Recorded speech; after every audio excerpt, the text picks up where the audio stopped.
Hello, everyone. Thank you for joining us today. Welcome to our free Guilford webinar. We are so excited to have you. I'm going to get started exactly at 2. So if you know of anyone that's still joining, don't worry. You can let them know that all of this will be recorded. But just to start, my name is Grace McDonald, and I am the senior editor of our school psychology program here at Guilford Press. For those who are new to the Guilford world, we are a proudly independent press that partners with world-renowned educators, clinicians, and researchers to distill their expertise into needed resources for readers around the world. We're known for producing science-based books that are grounded in our strong ethical compass and our commitment to excellence. And part of our excellent catalog includes our Guilford Practical Intervention in the Schools series. So this series is built to focus on what matters most for busy school practitioners like you, which are actionable ways to help students succeed academically, socially, and emotionally. Each book delivers impactful strategies and tools that translate research into everyday practice. And I am very excited today to be celebrating one of those new books in the series. But first, I want to just run through some helpful tips and reminders about the webinar. So first, feel free to use Zoom's live chat feature during the webinar to add your comments and thoughts and to discuss the content. We encourage you to share your experience and anecdotes while we are gathered together here today. This webinar also includes a Q&A feature, so you can submit your questions for Dr. Pickens to answer during the 15-minute Q&A following his presentation, but feel free to submit your questions here throughout the webinar. And lastly, if you're joining us late or need to leave early, you don't need to worry. Like I said, a full recording of this webinar will be provided to all registrants afterwards for you to view at your leisure, along with a document of written responses by Dr. Pickens to some of your Q&A questions. So now I'm actually going to pass things over to our esteemed host and series editor, Dr. Sandra Shafoulias. Dr. Shafoulias is a Board of Trustees, Distinguished Professor of Educational Psychology at the University of Connecticut, and her research focuses on work on usable practices that support the whole child with specific expertise in strategies to support social, emotional, and behavioral well-being. Sandy, over to you. Thanks, Grace, for that really nice welcome. And thank you to all of you for joining us. I am so honored to be the editor of the Guilford Practical Intervention in Schools series. As Grace mentioned, the series was founded to provide readers with empirical evidence, yet be written in accessible language and materials that show the complexity of what it means to be in real school contexts. I came on board as the editor in 2019, but I want to make sure to give a nod to the fact that the legacy of this series goes back 25 years and started with our pioneering founder, Ken Merrill, with his goal to combine science behind the interventions and the realities of implementing them. Celebrating its 25th anniversary, the series has definitely lived up to those aims, and I look forward to the next 25 years. But today we're talking about a very exciting new addition to the legacy in this series with trauma-informed and culturally responsive practices in schools, building a climate of compassion. I have been waiting and waiting for this book, and I am so delighted to be here today to have you understand what's all of the wonderful stuff that's in the book, or at least a snippet of it. Our goal for today is to have you leave with 3 practical tools to address the barriers to what it means to have a relationship-centered school environment, 3 school-wide practices for long-term school culture transformation, and strategies for prioritizing mental health and well-being to support academic success and retention. And the person that's going to do all of that for us is actually not me. It's Dr. Isaiah Pickens, the author of the book, and I am so very delighted to introduce him and have him get us started in sharing all of the wonderful things that are in this book. I've known Isaiah, I was trying to think about it and I couldn't remember actually, but 10 or 15 years now, I feel like, over an event that we both were invited to be part of. And I think we were eating a bagel or something and saying, "Hey, we really are doing similar things and interested in similar things, and I want to see this journey." And I was so delighted that he took the bait to join us and get that book out with us. So on that note, I'm going to turn it over to you. Sandy, that was a great bagel. Look where it got us. A great bagel. We're here today. We're here today. So good to see you. So good to see everyone else out there. I am so excited to share with you all some lessons from this book that was really, in many ways, my vision of how schools could holistically put into action strategies to become a compassionate school climate. And before I jump into what it means to be a compassionate school climate, I want to tell you a story. It's a story of Tim, who had been to the office over 5 times in the past couple of months, and his administrator and teacher were just flabbergasted because it seemed like he had made so much progress last year in Miss Rose's class. He had had problems throughout his time in middle school, but something about Miss Rose helped him be able to regulate himself because he was constantly feeling overwhelmed and dysregulated in different ways. And so after this final trip to the office, they finally called in the reinforcements. They said, "Miss Rose, can you come and talk to Tim?" And she comes in, she talks to Tim, and she asks him a question that brings tears to his eyes because no one has asked that question yet. What happened this past summer that has you so upset? Everyone saw the bad behavior. Everyone saw the challenges that Tim was showing, but no one wondered or asked, why is this happening right now? And from that question, he was able to share that he lost a really important adult in his life who had passed away. And it completely changed how he was showing up in school. And the story of Tim and Miss Rose is actually the first chapter of the book. And we use this case vignette because it does so much for helping us understand what a relationship centered approach does. What a relationship centered approach in schools does is it allows us to be able to use our relationships to show that we care. And when we show that we care, what it does is it builds trust. And that trust can motivate students and staff to keep going. In the book, we talk about Tim's story in a couple of different chapters, but then we also talk about Miss Rose and what kept her motivated as an educator to stay in school and keep dealing with these challenging situations. And so I want to ask you a question as we get started today. And it's a profound question because I think it's something that may challenge the norm of how we think. What if trusting relationships drove student achievement and staff retention better than rules, better than consequences for noncompliance? Now, we're not saying not to have rules. You got to have rules. You have to have people understand what's expected of them. But sometimes we are so focused on putting rules before relationship that it disrupts the trust that's needed for folks to feel motivated to do their work academically. What's needed for staff to feel like they can continue to do the work without being burnt out.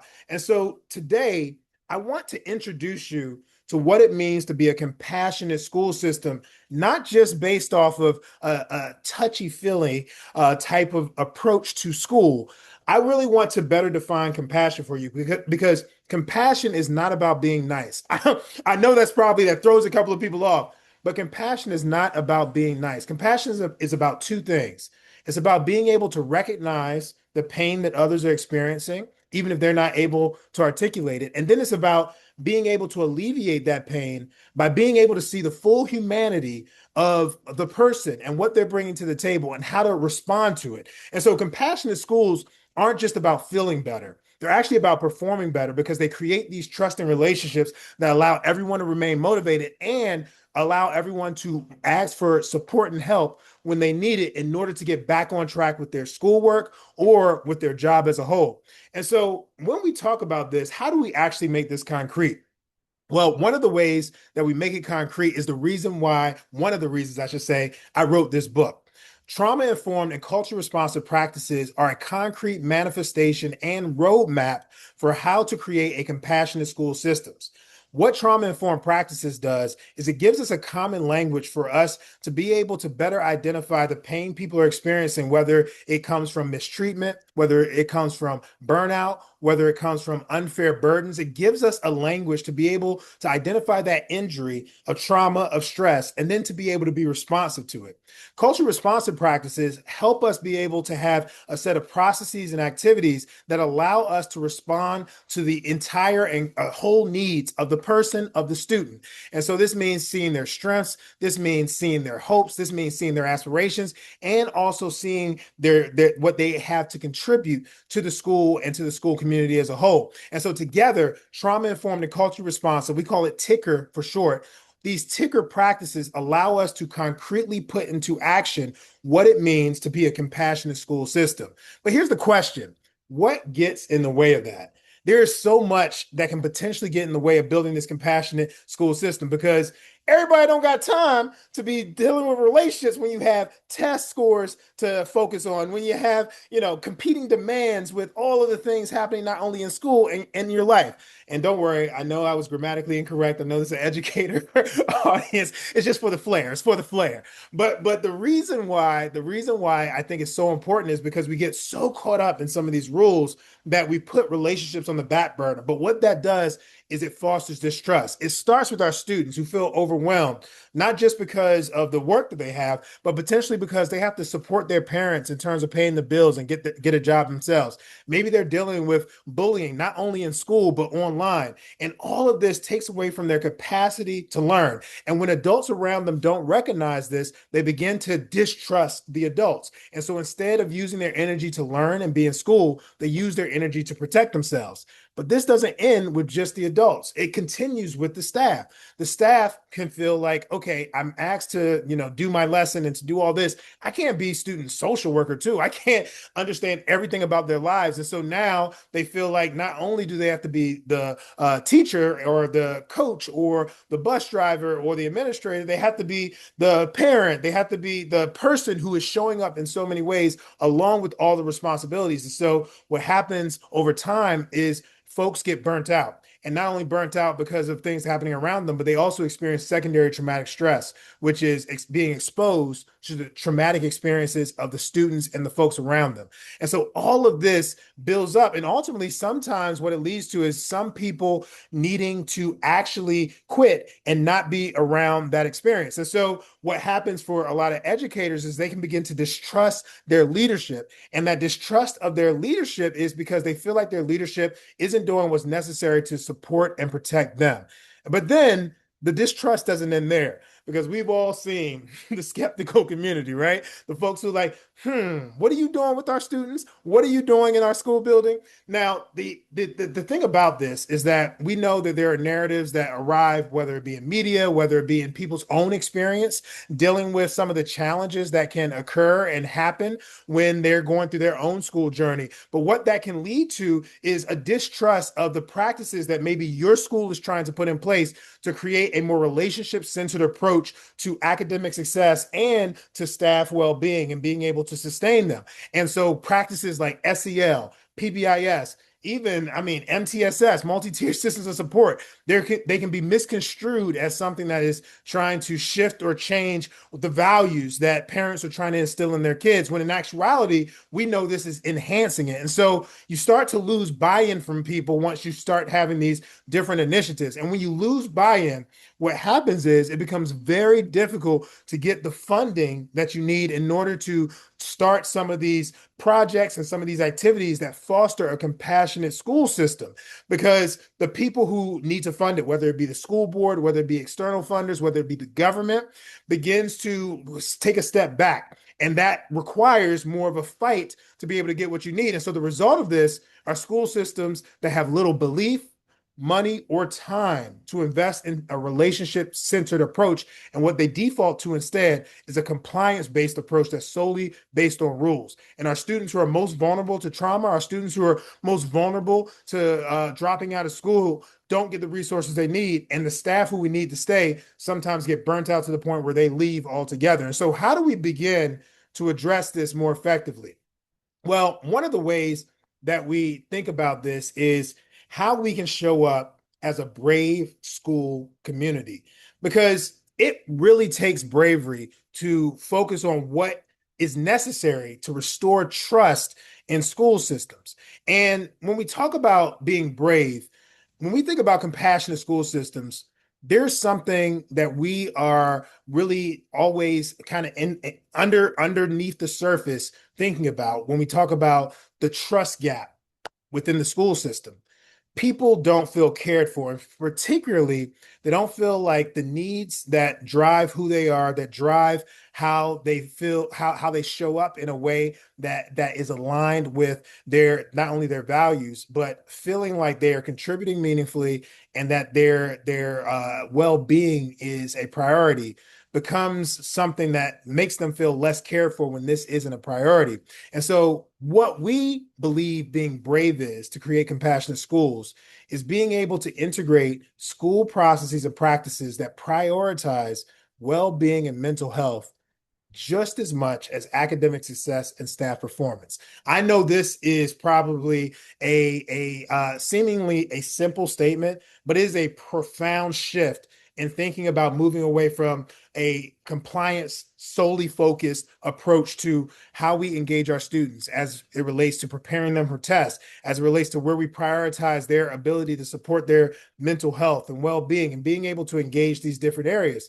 It also is a profound shift in how we think about what are the primary responsibilities of our educators. Yes, it's important for them to be able to teach students, but how much are we saying also a part of your job is to take care of yourself and for others in the school building to take care of you and to focus on your well-being, and us prioritizing activities to do that. This is the shift, because what at the heart of a compassionate school system is a school system that treats people with dignity and respect, to honor their full humanity, recognizing the things that may undercut that, and then being able to put processes in place, not just activities, not just kind of one-off experiences, but processes in place that are embedded in the system that allow us to foster a culture, a school-wide culture where we're caring for each other, but also we're doing that in a way that helps position us for even greater success academically and professionally. And so ultimately, what we're aiming to do is we need two things. We need some brave actions, which we're going to talk about, but we also need a roadmap. How do we actually get there? And so this book, I know it's the longest title, but it's so accurate. Trauma informed and culturally responsive practices in schools, building a climate of compassion. The reason why I wrote this book, again, one of the reasons why I wrote this book, in addition to others I'll share later, is I felt that schools had to rely too often on external consultants or evaluators to be able to put together a whole school system approach to trauma-informed culture responsive practices, which ultimately were aiming to create a relationship-centered approach to academics, to staff performance and staff development. And so what the book is designed to do is actually be a self-implementation guide that allows you to be able to take this book and actually begin to implement whole school-wide approaches to a trauma-informed and culture responsive approach, and do it in a way that integrates with all of the other processes that you may have going on, whether it be SEL, PBIS, MTSS. The first 5 chapters focus on how do we support student well-being, everything from focusing on school shootings and how to manage those to things that are more tier 1 supports in terms of how to help students engage with each other in a way that fills their bucket and that allows them to feel psychologically safe in the school building, and to bring things to not only the behavioral health team and counselors, but to one another before they escalate to becoming conflict that disrupts the school day, that disrupts their learning experience. And so we really kind of delve into that, but also we focus on staff well-being specifically in a whole chapter. Each of these chapters have checklists that you can go through as an educator. And just a caveat, we define everyone in the school building as an educator.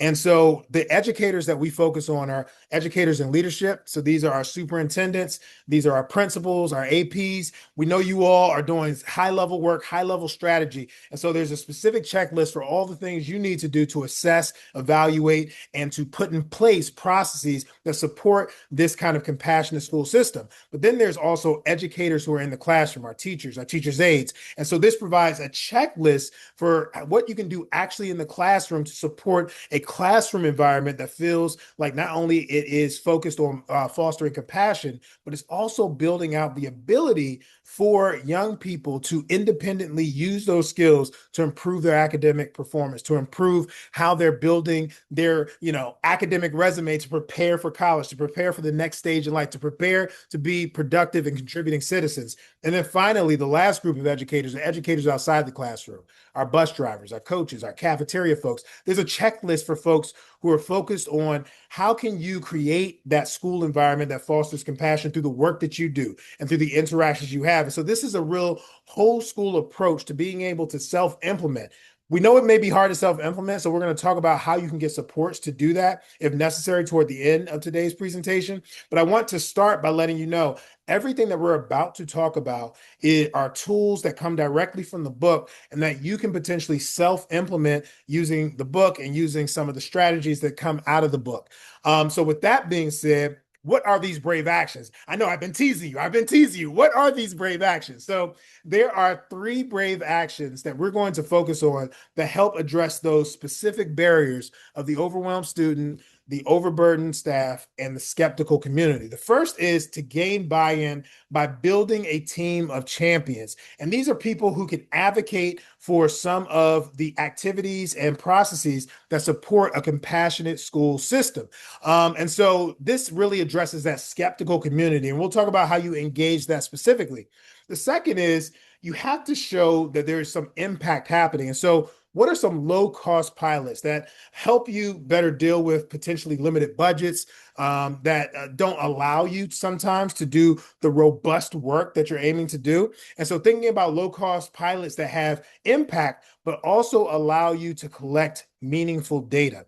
And so with that being said, we're going to focus on a couple of low-cost pilots that you can engage in this work. And then the final one is micro peer coaching. This may be the newest to you in terms of what you've heard before as a school leader, as a behavioral health staff member, around what you can do to specifically support staff well-being. So the low-cost pilots are really for student well-being. The micro peer coaching is actually going to be for your overburdened staff. And how can you fit this into really busy schedules to be able to engage this?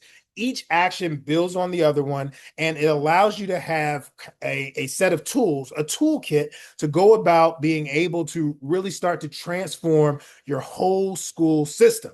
So with that being said, we're going to jump in. So this first one is gaining buy-in through building a team of champions. So just to orient folks to how we're going to talk about this today, we're going to actually go through each of these 3 areas that focus on brave actions that you can show in order to be able to address this. But I'm going to give you 2 strategies you can use because I think it's important to think both short-term and long-term. The first strategy is going to be on school culture transformation in the long term. So what's the thing that you could put in place that will give you long-term impact and sustain over time? Because we're not talking about doing things one time. We're talking about really building a culture of compassion here, a climate of compassion here. The second thing will be something you can do immediately. It's something that you could pick up the book tomorrow, read through how to do it, and you could put it into place. And so I want you to think in both lenses because that's something that we're going to need to do. So the first school culture transformation is building an implementation team. We call these a trauma-informed culture responsive implementation team, a ticker team. This consists of at least, it's usually 5 to 7 individuals. It's usually 1 administrator, 1 behavioral health team member, 1 teacher, 1 parent, and 1 student if you're in a middle school or a high school.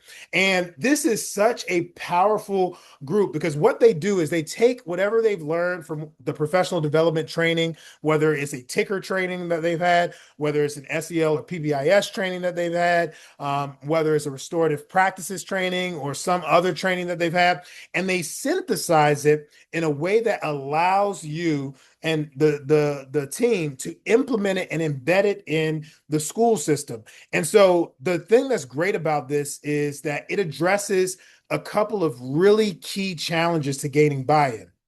The first thing is you have a representative sample of individuals who are really representative of the school community. One of the things that we intentionally did in all the schools that we worked in and have worked in and continue to work in is ensure that there are folks on this implementation team who are potentially very much against doing anything that the implementation team wants to do.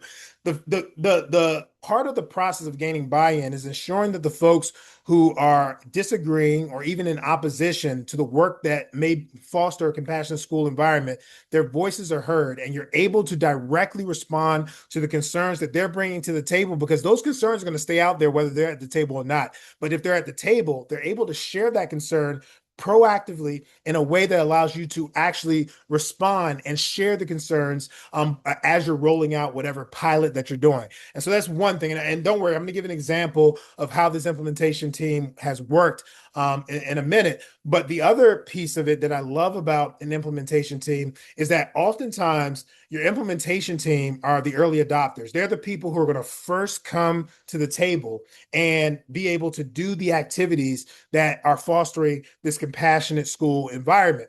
And so we're going to talk about what that looks like and what that means. But with the implementation team, it usually is a group that is able to sustain this work because they meet monthly for about 45 minutes. There is in the book an action plan and an agenda that takes you through how to set up your implementation team, how to sustain your implementation team. And so one of the other things that it does so well is it actually gives you stages of implementation. We use something called the EPIS framework, which stands for exploration, preparation, implementation, and sustainment. And by giving stages of implementation for whatever project you're working on, what you're doing is you're managing expectations. So when people are like, I thought you said we're going to have everyone hugging each other by the end of the year, everyone loves each other, we're all good. And you're like, no, no, no, we're in the exploration phase. So we're just reviewing what might help us be able to implement this in. So there's nothing we're actually putting into practice. Or we're in the preparation stage. We're doing a small pilot to move something forward. All of that helps manage expectations so that people don't call failure or say that you haven't done what you're supposed to do before you've even gotten it off the ground. And so this is something that can be so, so powerful in so many ways, not only with the ticker approach, but with whatever you're working on. But here's the other thing that you can do immediately, and it speaks to having the power of an implementation team behind you. You can host what we call a bright spot assembly or moment. So what a bright spot assembly or moment is an opportunity for a student or a staff member to share about a challenging experience that in some way made them feel an intense emotion and they were able to manage it effectively. And it creates a couple of things. One, it allows us to celebrate when people face challenges and they overcome them. Their resilience shows they're able to manage them effectively. Two, it normalizes the fact that challenges will arise. Nobody, adults nor students, just go through life feeling like everything is going perfect and it just works out. It often requires some time and some energy. And then three, what it does is it starts to, as we talk about this compassionate school climate, it starts to help people become more aware and attuned to people may be going through things that I can't see, and I should be aware of that. And so this bright spot assembly or moment, we actually have a whole handout that takes you through how you can engage that in your school. We had one student who was a middle school student on our implementation team who volunteered to share this during the morning announcements. And so you can do this in like 2-3 minutes. And so he shared about how he couldn't go to a party that he wanted to go to and how he's frustrated with his parents not letting him go. But because he was able to manage his emotional response, his parents gave him another treat for being able to manage that. And this was such a powerful thing for a middle schooler to share with other middle schoolers. Again, this climate of compassion comes from training our students and our staff to be able to recognize when others may be feeling pain or experiencing challenges or adversity and then be able to have the tools to be responsive to it in a way that responds to their whole humanity. And so this is something that's very powerful to engage. Now, we saw this firsthand, and we talk about this in the book with an implementation team that had recently, their high school had dealt with an incident, and it was a bullying incident, but it wasn't a typical bullying incident. It was an incident in which somebody was really communicating a discriminatory act toward another person. And they had something called anonymous alert systems. Some of you may be familiar with this in your school systems, but it's a way that you can anonymously actually report things that are happening within the school.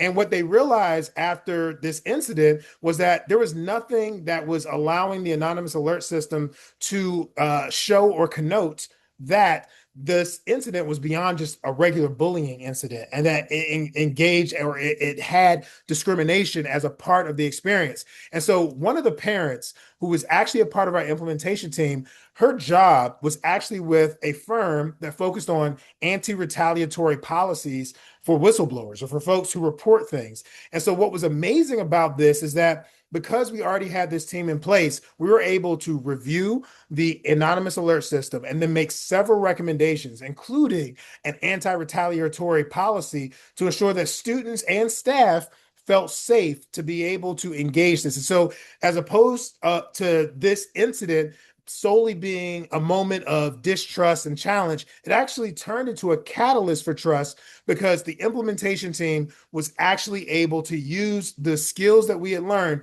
to adjust the system to support ongoing buy-in and to support a better system to create safety in the school. And so that's the other thing I really want to highlight, is that a compassionate school system is not just about feeling better, and it's also not just about performing better.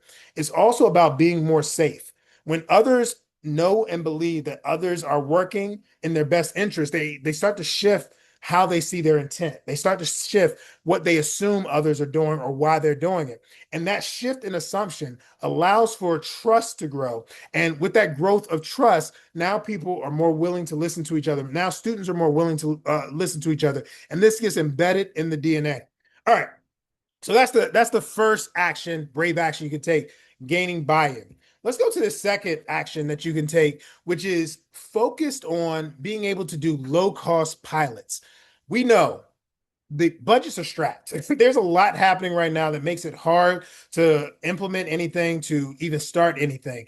And here's the thing that I think schools are not always aware of, is that there is so much rich opportunity that you already have access to that you may not have tapped into. And part of what this book is intended to do, and the accompanying professional development that really builds this out further, is to help schools be able to identify what they already have access to, and then being able to lean into this both in a methodical way, but also in a thoughtful way, so that they have impact and they're able to build data.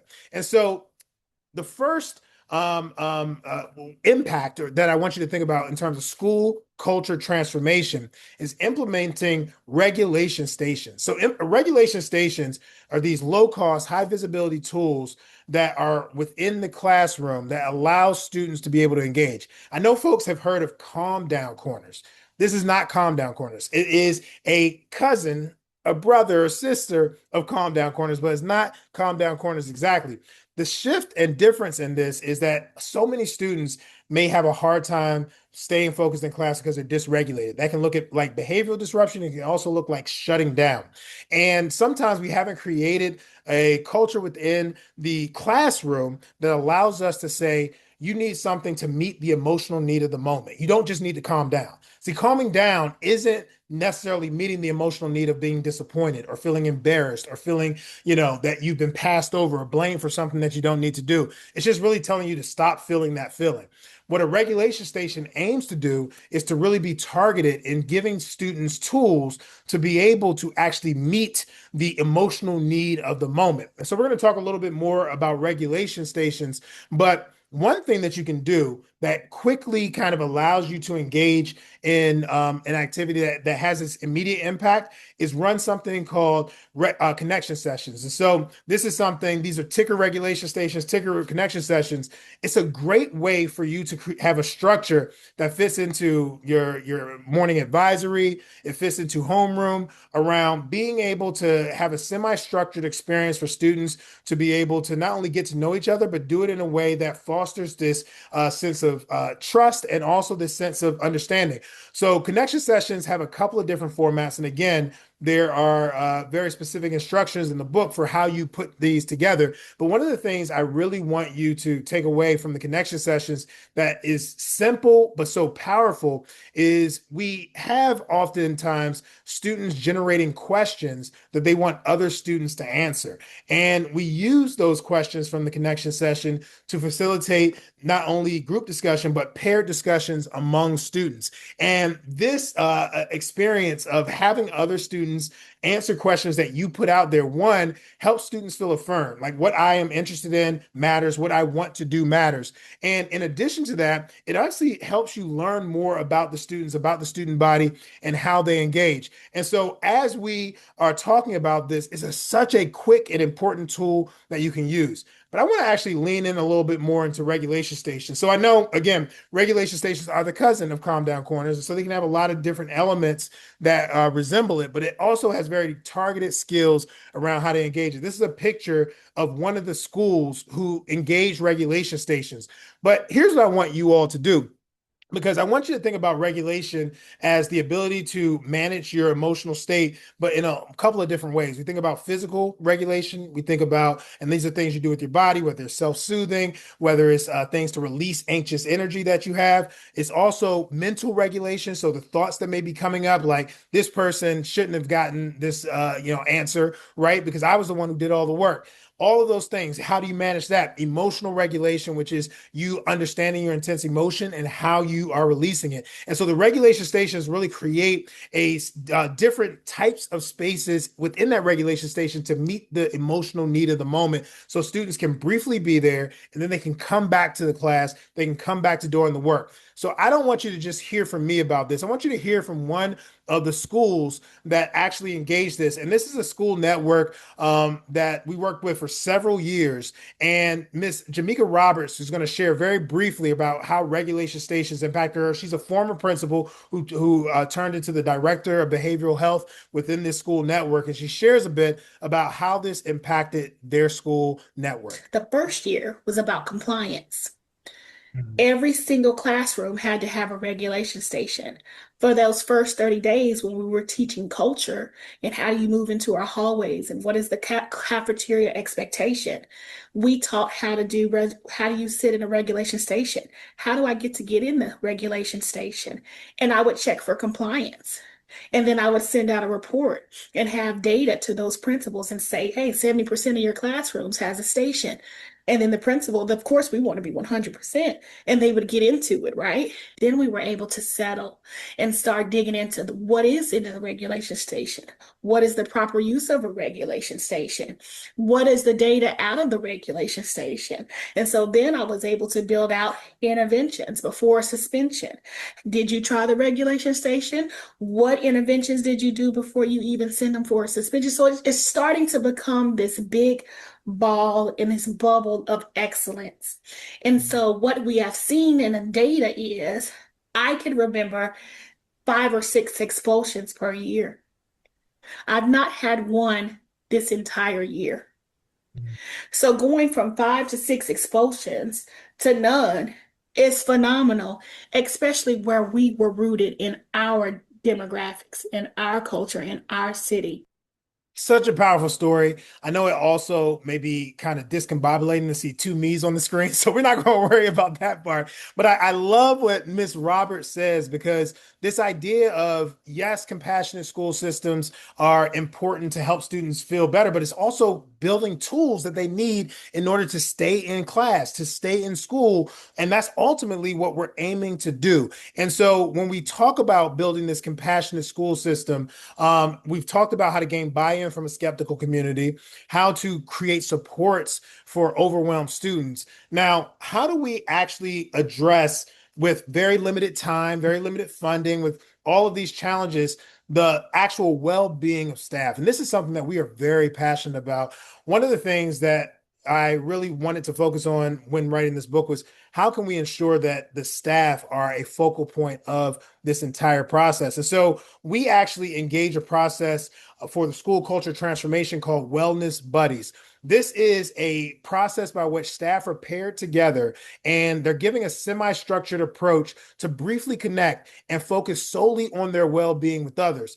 The power of this is that it starts to help staff understand that the priority isn't just the outcomes. The priority isn't just ensuring that staff are and staff teachers are reaching these metrics. It really helps staff start to understand that we also can figure out ways to fit into caring for each other. The power of this too is it creates a standing structure for staff to be able to connect with each other when there's highly stressful experiences.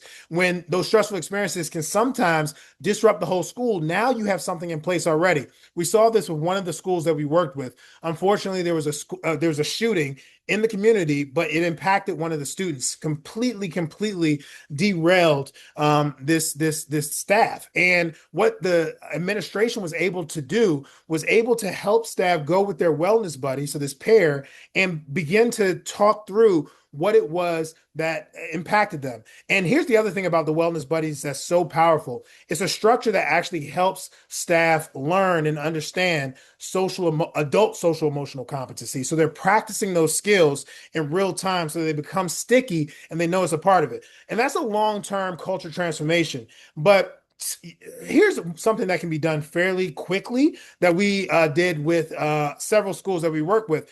Having a behavioral health team member, of course, usually someone from the implementation team, rotate around classes to actually do 10, 15, 20, sometimes 30-minute ticker exercises that allow staff, the teachers in the classroom, to be able to sit down, take a break, but also allow them to observe and have model what it looks like to be able to put some of these practices in place that support their well-being. Again, this is something that can support how staff are engaging. And so an example of this is with reflection sheets. So reflection sheets you see on the screen, this is a sample one that is also available in the book. Reflection sheets are a great tool to be able to assess during a challenging or after a challenging situation, what were some of the triggers? What were some of the early warning signs? What were the feelings and thoughts that came up? And then did your actions make the problem bigger or did it make it smaller? What we know is that this activity, when we had a behavioral health staff member come in, this really filled two important needs. The first was it allowed staff to see an adult show students how to pay attention to their own triggers and early warning signs. Not talking about trauma, you're not doing any of that, but you're really getting this skill of identifying that. And what happens is you're able to help them kind of have the language and the ability to address issues before they escalate into big challenges. But here's the other thing. It doesn't mean that they handled the situation poorly. They may have handled it great. And so it's a moment to celebrate what they did to handle it really well. And so these reflection sheets are shared with the classroom selectively around how people did it. And it allows the students to see adults deal with challenges too. And so the adult may share what they put on their reflection sheet. The other piece that we did is when we did this with staff, we were able to, and students, we were able to have the implementation team identify themes that arose. And so some of the things for students that arose was that yelling was a trigger. And this usually led to students shutting down. So these were the quieter, more internalizing students who weren't able to say this. So we were able to coach the staff to yell, not at all. So because this is a trigger for students. The flip side was we also saw for staff that occupational therapists and other people coming into the classroom disrupted how staff were navigating their room. And so we were able to create a process for occupational therapists and others to come in less in a distracting way. And that took off some of the burden, the burnout, the challenge that staff were receiving. And so these are tools that can be used in a number of different ways. But this is just the tip of the iceberg. There's a ton of other tools that are available in this book, but I have said enough. And so I want to bring up my partner in shine, I like to say, Sandy, and for us to really lean into this Q&A, because I would love to talk a bit more about this work and how we engage it. Love that, partner in shine. And I could just listen all day to more and more tools, even though I've read the book already, of course. But we could talk forever. I just love your stories and your examples and real concrete and actionable. But actually, I think before we go any further with our attendees and bring those questions on too, I think we have to step back. And I'd like to hear a little bit more from you about developing this project. Why the book? Why Brave New Schools? Why now? Yeah, thank you, Sandy, for that. It's a three-part answer.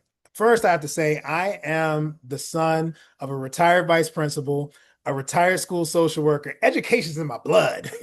I've grown up kind of around education, and so I grew up in a family where I felt so much love and so much support, and I assumed everyone else had the same experience. But then when I got into the real world, I realized no, there was such pain, not only individually but community wise, systemically. And so part of what we talk about in this book is historical trauma. We talk about system induced trauma. We talk about these more systemic impacts that impact how individuals and communities navigate school and other systems. And so for me, I felt like there needed to be a common language to be able to talk about these kind of invisible injuries, these invisible wounds that impact how students show up, but also impact how staff show up. So that was one reason I wrote the book.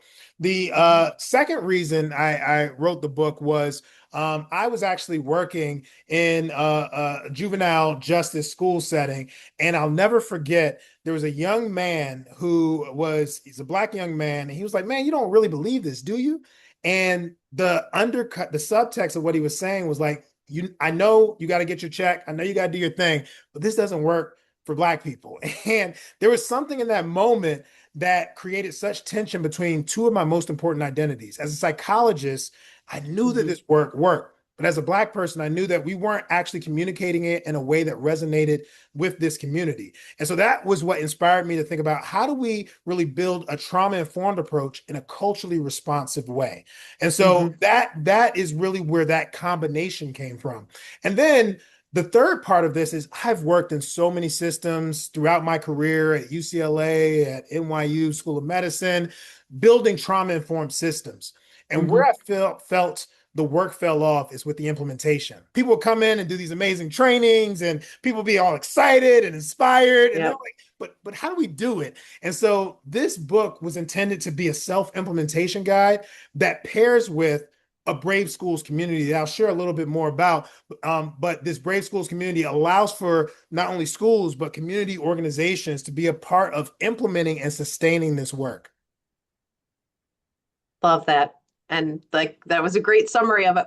I know what is a very extensive and long history of your thinking that's come together to what we see in the book, and what we see and what we have available and what you're doing with your movement.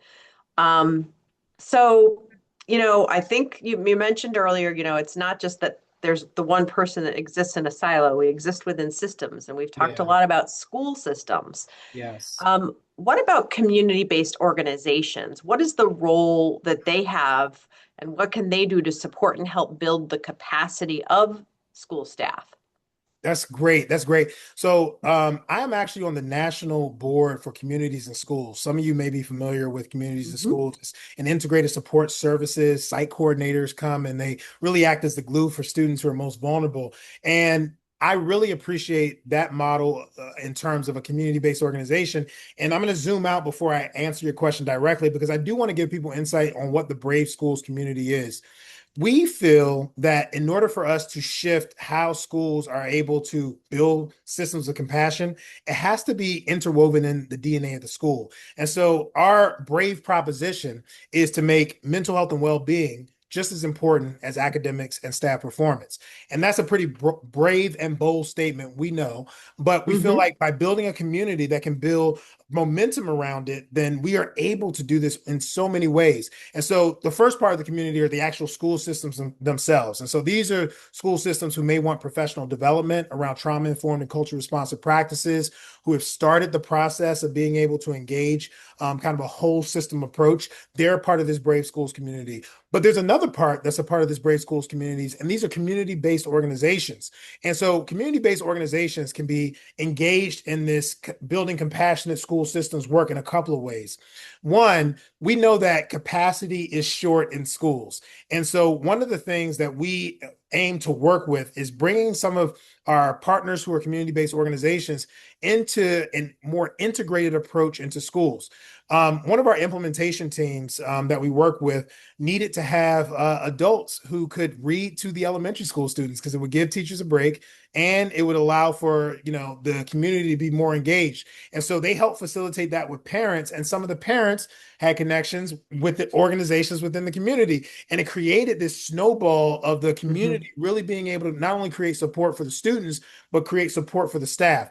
And so that's one way the community-based organizations can engage. I think the other way that community-based organizations can really, really lean into this work is by them learning how to be trauma-informed and culture responsive. When you have the language to be able to say, oh, that kid isn't being bad, that kid is being triggered and they're dysregulated right now because I just jumped in their face, as opposed to say, hey, I'm about to come over and you good? You ready? And just shifting that action. And so by being able to do that now, students don't leave schools that are compassionate school systems and then go out into a world that just dysregulates them more. They now have a continuum of care where wherever they go, people have the language and the ability to engage. The last thing I'll say, and this is a little bit of a plug, our Brave Schools campaign for this year is 1,000 Brave Ideas for staff well-being, for educator well-being. And so you can check that out, but we're actually partnering with some community-based organizations, some of our partners, to be able to gain some of these insights and then bring it to the larger community as well. I love that. Can I put in a plug for my own emotion regulation station too? If you Yes, don't you mind. may. Yes, you Okay, may. I need I'm it adding too. one to your list. So I'm going to ask one more question, but I do want to make sure that the audience knows that you can put your question and answers in there as well. We're not going to be able to get to all of them because I know a lot were submitted in advance, but before we turn over to them, I'm going to sneak one more in. And since I'm the host, I think I can do that, right? My question is, how in this world right now, how can teachers safeguard their mental health while giving students their best empowering minds to become critical thinkers? Oh, that's such a beautiful question because I think we have to center staff well-being because if they're not well, they're not able to take care of our babies, our kids, our children, our young adults, all of these folks. So a couple of things. One, I think sometimes we think so laser focused on creating big moments of recovery and rejuvenation. Creating micro moments. That's why we're talking about the micro peer coaching, the micro modeling. So Love that. micro breaks, being able to build those in, whether it's like, getting a sip of water, whether it's like allowing, our educators to be able to go to the bathroom real quick and they get a bathroom break and they can watch something funny, something to just micro moments to rejuvenate. That's one thing.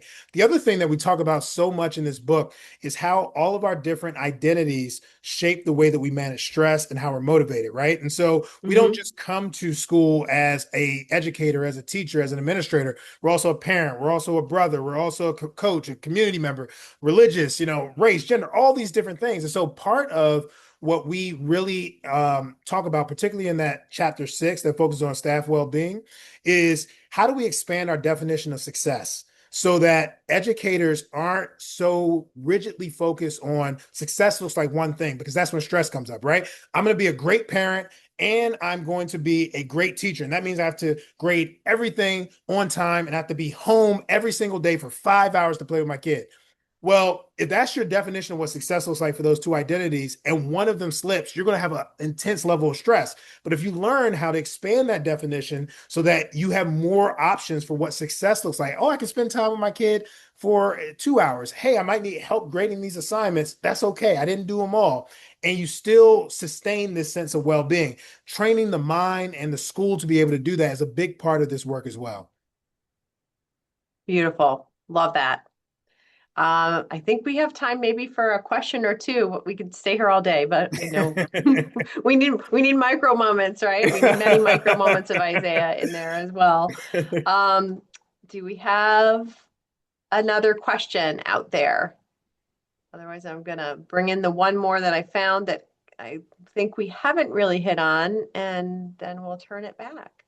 That's I'm going to great. give it a pause. We'll give a micro Gotta moment give it the here. healthy pause. We're gonna take a mindful moment. Everyone take a deep breath. Yeah, I definitely love the regulation stations for sure. Yes. Um, okay, here's one. Let's go with this one. I know you talked about how we want to reinterpret the behaviors that we're seeing, right? And get to have the relationships so we understand what's maybe coming behind those things. Do you have any specific advice for staff members that are working with students with real trauma histories in terms of how to approach the situations?